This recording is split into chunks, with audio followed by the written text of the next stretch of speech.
such a pleasure to welcome Tatiana, Veronica, and Nancy to our first Business of Luxury event. Today, we're going to discuss what luxury really means and from very different point of view, from the point of view of AI, from the point of view of the well-being, and from the point of view of luxury brands. So I would like to ask you first, if you can please introduce yourself and tell us what you think what luxury really means. Tatiana.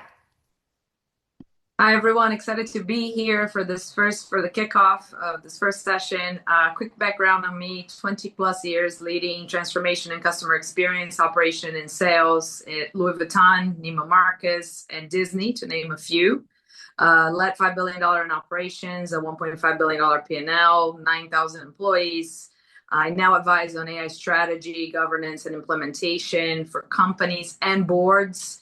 And work specifically in the luxury retail and hospitality space at the intersection of those areas. I do some work outside of that as well because experience, and I'll talk a little bit about what luxury is to me. The experience, the luxury experience really transcends these verticals. Whether you're in financial services and wealth management and healthcare, that also can be a game changer. But the idea is to really get the work that I do is to help to get the right value from it without diluting what makes you exceptional. Fantastic. Nancy.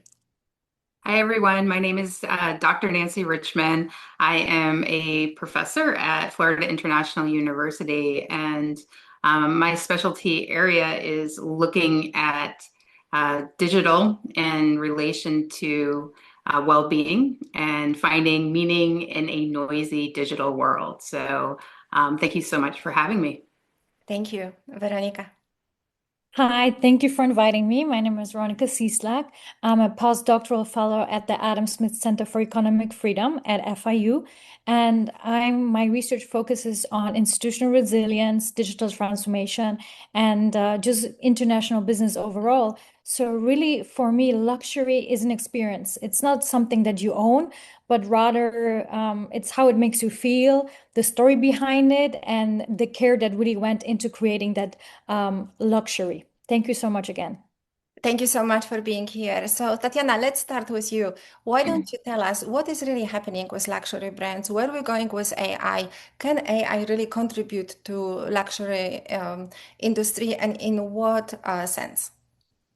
And I will give you my definition of luxury to start with that, which is that luxury to me is the outcome of excellence. So whether you're talking about product excellence, service excellence, or in best cases is both, is exclusivity, not from an exclusion perspective, which is something that I've driven my entire career, but from an individualized perspective. So it's making each person feel important, pampered, seen, in a way that makes sense to them. Is long-term focus. It builds over time. That identity is curated, is fed, is thought through. How does that matter for when we're talking about technology? Technology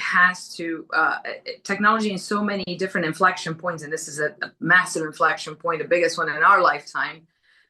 Technology tends to many times disrupt, and not necessarily in ways that enhance that individualization, not in ways that augment service. And there's a real opportunity when we talk about AI in luxury specifically. There are some really specific places where it helps tremendously, where it truly amplifies, it augments the ability to offer this excellence.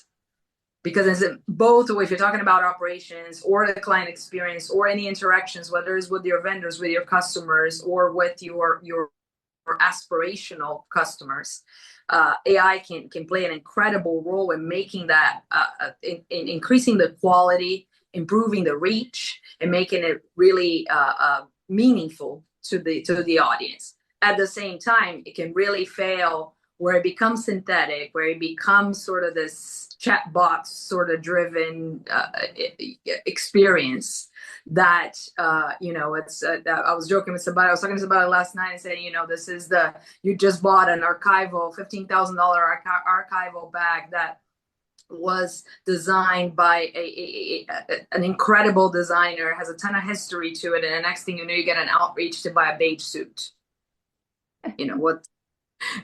What is it? What does one thing have to do with the other? And that's what's happening in sort of this predictive redundancy, the personalization at scale. That's become such a piece of jargon out there, which I think you have to be really thoughtful and mindful. And the last thing I will say to that is that if you add technology to something that's already a great system, a great process, you will get some great results.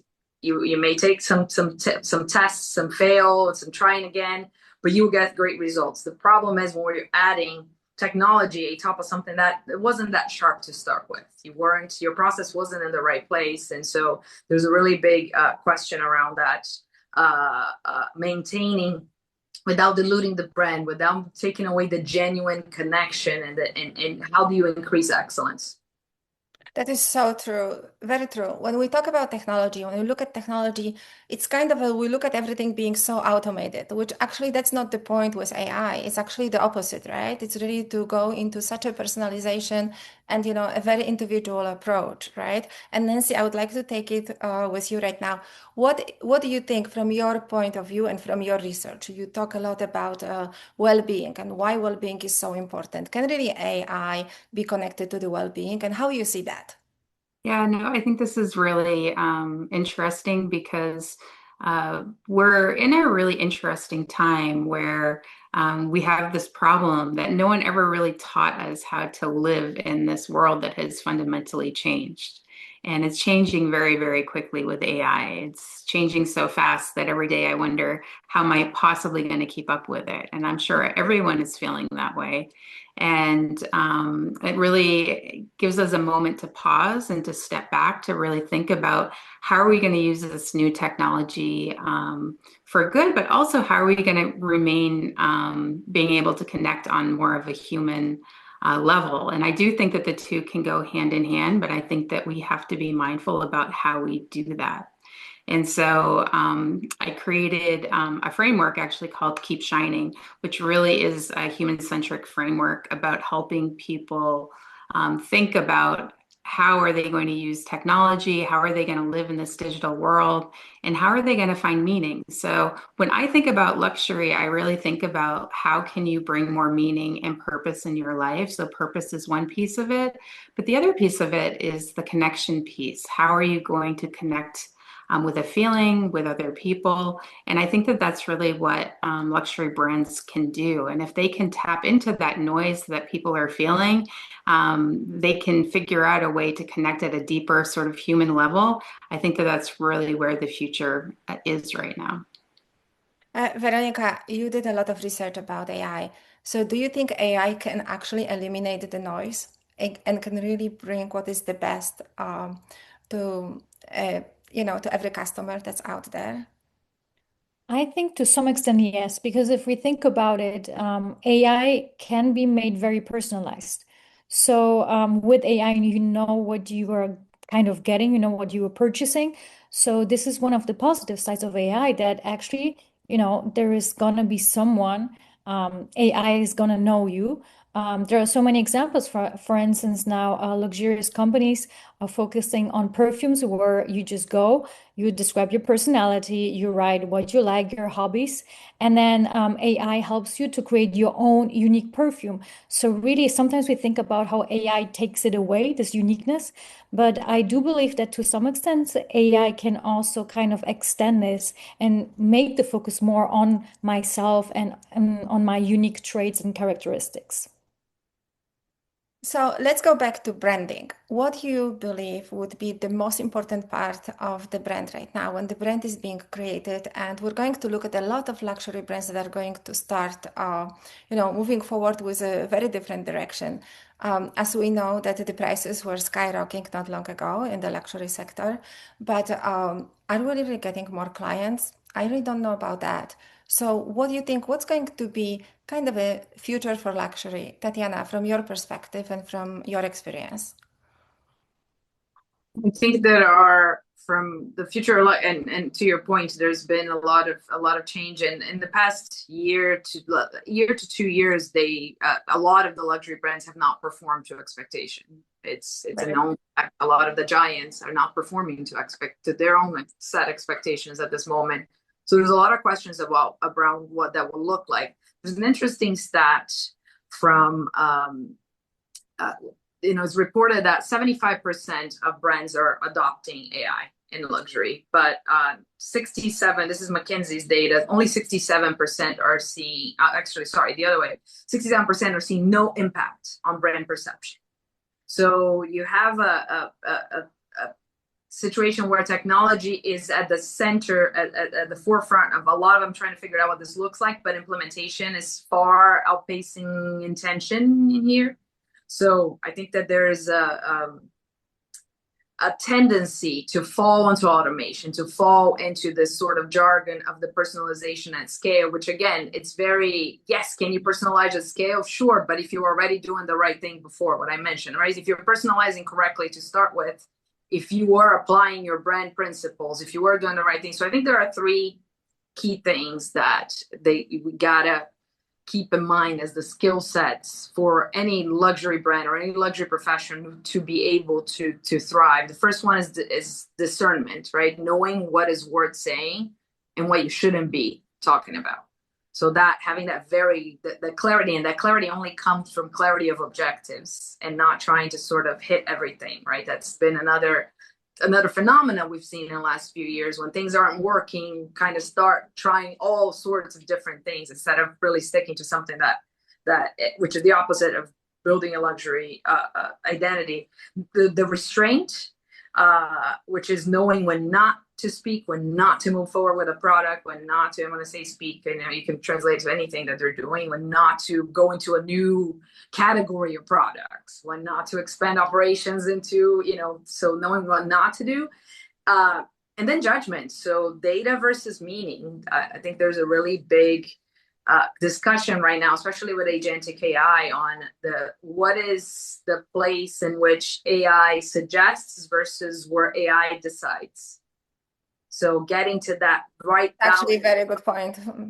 Of AI prediction and AI suggestion versus AI decision, and what those operational processes look like around that, so you protect the brand, I think are going to be absolutely central to the future, near future of any luxury brand, of any retail brand for that matter. That is very true. Nancy, can you please explain to us the theory of keep shining and how you believe that is going to be the next big thing in not only luxury industry, but all around? Because this is very interesting. Like, we have to get back to the basics. Yeah, when we think about like what makes people happy, and I hosted the World Happiness Fest at FIU, and I've done a lot of work in the area of happiness and well-being. And when I think about that, I really started thinking about both the inner world as well as the external world. And those are both important. So the first piece is, self-kindness. And we see that a lot in luxury, taking care of ourselves, especially with the well-being. We know that that's important. And then also exploring, understanding who you are, that's important as well. And then empowering. So how can you empower people? And people are looking to be empowered. So I think that's another piece that luxury can really tap into, especially in the digital world right now. And then purpose, like, what do people care about? Do they care about sustainability? Do they care? What is really going to make them feel like they are making an impact in some sort of way? Those are the areas that I really think about when I think about the inner. And that's the Keep Shining stands for kindness, explore, empower, and purpose. And then when we sort of move towards the external, really sharing your light with the world. So a lot is actually talked about the internal, and I think that we don't focus as much on the external piece of it. And when we think about the external, the shining piece, that's serve, happiness, innovation, new friends, inspire, nurture, and gratitude. And I could give an entire workshop just on this piece, but for the discussion today, that piece is really about connection. And how do you then can have your connection with the world. And people remember things when they feel something, right? And so I wanted to give an example. I did some social media work with Aquilina here in Miami. And when I went to the hotel, I actually, at the time, I brought my daughter with me, and she was very small. She was a tiny little baby at the time. And one of the things that really reminded me of when I think about connecting with the world is human beings don't shine alone, right? We shine through shared moments, shared language, and also shared meaning. And they actually brought this little teddy bear that had, an Aquilina robe on it. And, we still have that to this day. And that whole experience really meant something. And it still, holds my heart from that whole experience that we had.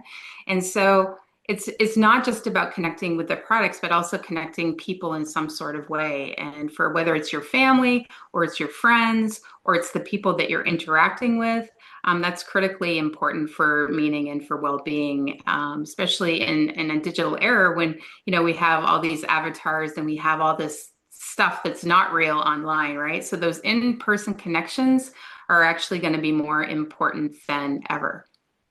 That is very true, and actually, a personalized connection and connection at such a level at the hospitality is extremely important because it's those little things that really count, and sometimes it's a person at the front desk that's making the difference. Absolutely, and the way they act, the way they treat the customers, the guests, right? That's also extremely important. It's More than anything it's that else. experience afterwards, right? It's that when you leave, like, what is it that you feel? And that's with everything, whether it's travel or it could be a product. Like, what is that feeling that we have when we leave?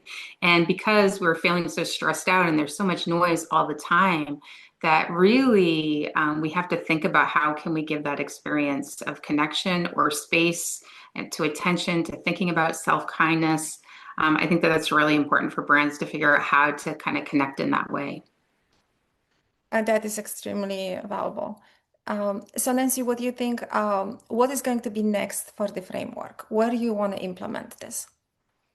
Oh, so I have a book that's actually going to be coming out this spring, and I have created these cards to help people as well with thinking about how do they want to shine in the world, and so that is something that I've been working on. I really, so I've been teaching digital media, social media for a very long time, since really the beginning of social media, and one of the things that I've really seen is that there's so much anxiety and stress with people in the world, and how can we actually sort of come back to our humanity? And I'm also the co-chair of the AI teaching forum here at FIU, so there's this balance, right, between our well-being and to being more human. And so I think about this a lot, and so for me it's really helping people to find happiness, to find joy in their life and their work. And I think that when we think about that from a luxury standpoint, that's really the key to everything. And so I think that AI is going to be able to help in some ways, but at the same time, we ethically have to really think about, how we're using it in a way that is going to help for good. And I think this is a really wild time that we're in right now. I mean, the amount of changes with technology, they're just coming so quickly. And for me, it's been great because I've been able to be so creative with it. I've been able to create a lot of different things. I created a children's book series. I did so much fun stuff with AI. And I think that the amount of creativity that people can have is amazing. And, that can give them meaning as well. But when we think about it from a luxury standpoint, I think that this really comes into really thinking about what does that mean for your brand, right? And everyone, and also not losing sight of who you were to begin with. I think that what Tatiana said was really important. Is like, who are you? You don't want to just be jumping to the new trend. You don't want to forget who you are. And I think that that's important. Veronica, question for you. The young generation right now live online. Everything is done online. So building a personal brand, how important it is, and do you really believe that what we see online and what we compare in real life is really the same, and how we can figure out that division between both, especially with AI, that right now not even pictures are real. How Yes. do you think the brands are going to approach that, especially luxury brands? I think for luxury brands, it's important that they acknowledge it. Our younger generation, is true that they actually go offline, to escape virtual realities, versus in the past we used to escape realities to go online. So this is really important. But I think for luxurious companies, they shouldn't just chase trends, celebrities or viral moments. Because if you think about it, these companies, they've been here for such a long time. They really grew by mastering this craftsmanship, protecting its own scarcity, and more importantly, build emotional trust with its clients. So I think those companies should continue doing that, especially build emotional trust with its clients. And obviously, AI and all those digital tools that are out there are an advantage for them. And if we think about luxurious, it's not about being seen, but rather about being chosen. And then obviously, for the younger generation, we have this quiet luxury that's very popular right now, where less is more, and where those strong brands are built slowly. So really, in the business of luxury, I believe that when you control your product, your distribution, and your story, you do not have to shout. You don't have to, show the word online or offline, here I am. Because if you're quiet, the world listens. So I believe that these companies should really pursue this quiet luxury. And because I do see that the younger generation really tries to, take a step back, do not be so much online these days, and really, enjoy the simplest things in life. Thank you so much. Tatiana, how do you see quiet luxury? What do you think about that? It's a great question. I believe that every so often we have a framework that we try to fit the luxury customer into. And my experience is that there's so many different profiles of the luxury customer that is just it's impossible to do so successfully. So I think that quiet luxury definitely appeals to a segment of the customer, but that's always been that way. It's gained some notoriety more recently, and the growth. If you look at brands like Brunello Cucinelli and others that have grown tremendously in the past years, that have posted their growth and some of the trends that you see. At the same time, you still have the aspirational customer. You still got the logo-driven customer. There's so many different profiles. There's so many different segments that are shopping, and there's so many, and all of those, the smart luxury brands are targeting in different ways all of those segments from different perspectives, while keeping their identity, while keeping their brand. So I think that, to that point, yes, you're going to have at times when something's being spoken about more often, and it becomes a sweater from Cucinelli that doesn't have any logos becomes the it thing. They're going to do better, and you're going to have other companies that are following those footsteps, but that's also going to change. And it's going to continue to, and it's a bit of a cycle, right? It changes, then it comes back again, and it changes, it comes back again. We're seeing that time and time again with luxury. I walked in front of Louis Vuitton on Fifth Avenue this morning, and it said 130 years of monogram.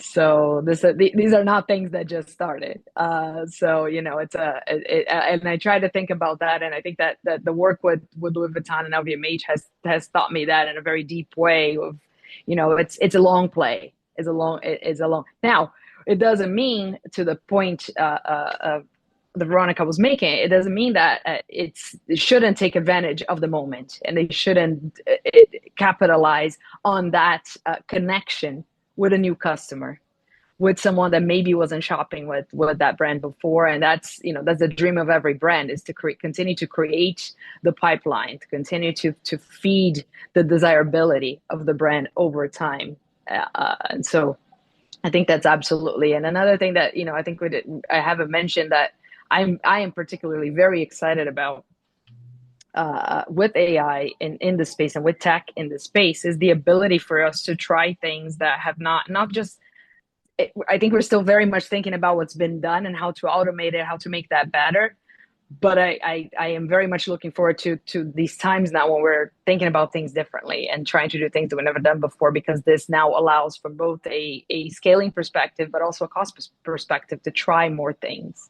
So I'm excited to see that. But yeah, quiet luxury, I think is going to remain around, but we're probably in a little while, if we're having this conversation in a year or two, we're not going to be talking about it as often, I think, Yeah. potentially. I agree absolutely, but on the other side, exactly as you mentioned, I think there is a huge demand for the logos based on aspirational customers, of course, because those are the ones that want to show that they can afford or they have a particular item, a particular piece of, it could be a purse or it could be a clothes. What happened is that we did the luxury incubator not long ago, around 3-4 years ago. We traveled with students to New York and to Los Angeles, and our students did some research. They went to different stores and asked luxury stores in New York and in California, and they were asking questions. So it's such a big difference between the customers on the West Coast and on the East Coast, which ones really want to display the logo or which ones do not. And that's it's a personal preference. I agree. I think quiet luxury is huge. Younger people definitely are trying to stay away from social media. What is really interesting to see is they do not even have posts anymore on Instagram. They just use stories that come and disappear, come and go. So it's very interesting to see that trend as well. But you mentioned something very important, Tatiana, which is what's going to be the future? I think everybody's asking that question, but we live in a world that is completely 360 degrees around us. We really don't know where we're going, and are we even going anywhere, to be honest with you? Because so many things happen in 2025, so many directions, so many brands took, and we have to really figure out which ones were the right ones or which ones were not. And maybe with help of AI, we're going to go somewhere when we have not been yet. And I think that is actually where not only luxury brands, but most of the brands are going to go, because we have to take the next step. Also, Nancy, what's going to happen in social media? Social media, where it is right now, cannot continue. I mean, definitely with so much artificial intelligence, so much fake videos, right? We don't even know pictures, so many filters. People don't even look like they, like they are It's in the very real life, right? interesting. Yeah, So, it's interesting because people once it's asked me, scary. It's scary. what are you going to teach when social media doesn't exist anymore? And I said, I don't know, but I'll know before everyone else it's not going to exist. And I really think that this is a moment. That's when I started using AI more and learning more about AI. And so I really don't think that social media is going to go away, because social media really is, if we think about social media, we think of it like email, right? Like email before that, and then before Communication that with tool. letters. So humans don't change that much. These technology tools just change how we're able to do it. But people are still going to want to connect to one another. They may not connect in the same way, but they're definitely still going to want to connect. And they may, and if new is going to come out of this, maybe it ends up forcing us to go back to our roots, to where we were before we began. So it's really a wild time. Oh, it's absolutely wild time. And, I believe, social media is a communication tool. There's no question about that, right? And I think it's becoming a little bit more as entertainment right now, more than anything else. Yeah, I mean that is certainly the big switch. I mean, it was more you would log on before to hang out with your friends, and now it's you log on to be entertained. And so how people are posting has completely changed, and even the content that we're getting has changed. So maybe there'll be a new type of social media. Maybe it won't even be social media. I don't know. Maybe it'll be these VR glasses or something. Who knows? And just to add to that, as you were saying it, I was thinking about, we talk so much about omni-channel and digital channels, which have grown tremendously, right? And the touch points that happen, as we know, you got to think about a brand, not channels and all of that. But with all of that said, in luxury, it's even a higher number, but in retail in general, it's anywhere between 80 to 85% of all purchases either happen in a physical store or have had a connection at a physical store, meaning you visited the product, you saw, you tried it on, maybe you purchased online after all, but you still have such a large percentage of what happens in that, to your point, Dr. Nancy, the folks that are we want that connection, and we saw that through the pandemic, right? We wanted that connection. We want to have the availability of channels. We want to be able to do it to mix it however we want to mix it. But for most people, the in-person connection is never out of their mix. And I think what's really important, especially with luxury brands, and that happened over the pandemic, that they had to close the stores and they would just let few people come inside, take a look, and leave, right? So I think that what happened was that they still try to continue with that. The reason for that is, you kind of, when you pay so much attention to your customer, the customer feels obligated to definitely buy, and sometimes even buy more, right? So it's no longer this big, flow of customers that really are just visiting and, window shopping, right? So I think this is really interesting that because of pandemic when the whole game changed, but it really helped a lot, especially the luxury brands, because of that personal connection. When you are literally a guest in a store and treated so well at the same time with such a amazing display of what's really out there for you, what you can buy, and how you can complement your purchase. And I think this is where the luxury brands are winning, because of the way they are. The stores are kind of almost like a flagship stores, with really a fantastic space for the customers to feel as they are guests. And I think that is a little bit different than anywhere else. That actually personal connection that you mentioned, Tatiana, that is very, very important. When you go to any other store, when you just have, tons of things, you just have to pick and fight to pay for it. We had a piece of data at Neiman Marcus when I was there a few years ago, which the customer that worked with an associate, with an expert, a client advisor, we call them, spend 12.6 times more on average per year. Absolutely. Absolutely. Right. Because you have that, human connection that's actually you trust someone that you trust that's going to recommend what is it that you should buy and why you should buy it, what looks good on you, and it goes on and on and on. And I think sometimes the fact that they can bring something from the back, look, we have an exclusive piece here, right? That really helps a lot. Everybody wants to have something that nobody has. And I think that is really something that makes it very unique, very, very unique. And some stores like Bijan, for example, in Beverly Hills, you have to have an invitation to come in.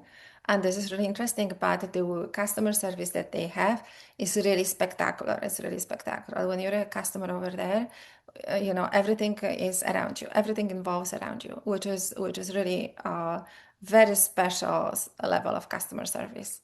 So again, not possible in other stores to that level, but but I think this is where that personal connection really gains the momentum. So which is important. This is our first time that we decided we're going to start this business of luxury, which is going to grow really in the most unexpected ways. We really hope that we're going to invite a lot of luxury leaders, a lot of people from the industry, and also from academia, because I really believe that it's important forum. Exactly like you mentioned, Tatiana, we're going to do something that nobody has done before. And, I was reading this quote from Porsche not long ago, and it said that they have to build the car because nobody had a car they liked or they wanted, right? And I think, we're kind of doing this here. I'm not saying that other people do not have, that they don't have things that we don't like. We do like them, and we're going to look, up to them, right? But I think we're going to build something very special for everybody to find their voice and their space here within the business of luxury under the Pino Global Entrepreneurship Center. So before we end, I would like to listen for your final thoughts and what are your predictions for the upcoming year? And Veronica, why don't we start with you? Predictions for the new year. Well, as we enter the year of the horse, I think we should, take a step back, think about it, spend more time outside, not necessarily with the computer, because as we see the best, you can spark your creativity if you just take a walk. And I think this is important to still keep that, emotional bonding to everything that's outside AI, digital tools, because this is what makes us human. This is what helps us to grow and to also strengthen our bonds. And I think we should also celebrate this power, this endurance, and this discipline. Also, when we look at all the different business of luxury brands, and especially Hermes shows us that in luxury, the brands that are win are not, the fastest ones, but rather the ones that run the longest. So I think we should really think about it. And I believe that the year of the horse will, there will be lots of amazing things happening. I believe in that. And with the help of, as well as with the help of digital tools, AI, I think we can achieve something very fascinating. Fantastic. Thank you so much. Tatiana, what do you think? I think that 2026 is going to be a year where retail brands, specifically luxury brands, will split into two categories: the ones that are using technology and AI and what's new to protect their identity and to amplify it, and the ones that are going to erode it further. I think they will keep in a tactical level. You're going to have, folks that will continue to automate client outreach and going to continue to try to cut costs, try to chase the numbers, and going to wonder why loyalty is bleeding out, is not there anymore. And the winners, it will use technology, will use AI to make their advisors, to make their associates superhuman. I love that. I love that. It's Superhuman. That's what we need. And Nancy, we need superhumans. So please let us know. What do you think? Where your Yeah, no, I think that's great, Veronica. Thank you. And Tatiana, that was awesome too. I think that it really is a combination of both of what you said. And, I think that when we think you were talking about, getting outside, being in nature, that's all part of the meaning and the purpose and, the how do we shine our inner light, right? I think we're going to need to do that more than ever with AI exploding. I do think that, Tatiana, if people don't take AI seriously and don't figure out how to use it and think about it in a way that isn't going to break the human piece of it, right? It's going to be an interesting time. I think you're going to have maybe three buckets. I think you might have the people who just say, no, we're not going to do it at all. And I don't think that they're going to be the winners. And I don't think the ones that use it full force are going to be the winners either. It's going to be the ones who figure out how to sort of do it in a balanced sort of way. And also that external piece is going to be important as well in thinking about how are you going to connect to the external world, right? And how are we going to continue to connect with one another and build those connections? And if a brand can figure out how to do those two things together, I think they're going to be the winning ones. Very true. So definitely what is really important is the right balance, like in life. In general, in life, no matter what. So we're going to look at AI, we're going to look at the, personal connections and experiences, of course. And definitely, I think we should end with the fact that we have to be superhumans. That's what we have to do. I really love that. So thank you so much, ladies. And I'm sure we're going to talk soon again. Thank you. Thank you. Cheers. Thank you.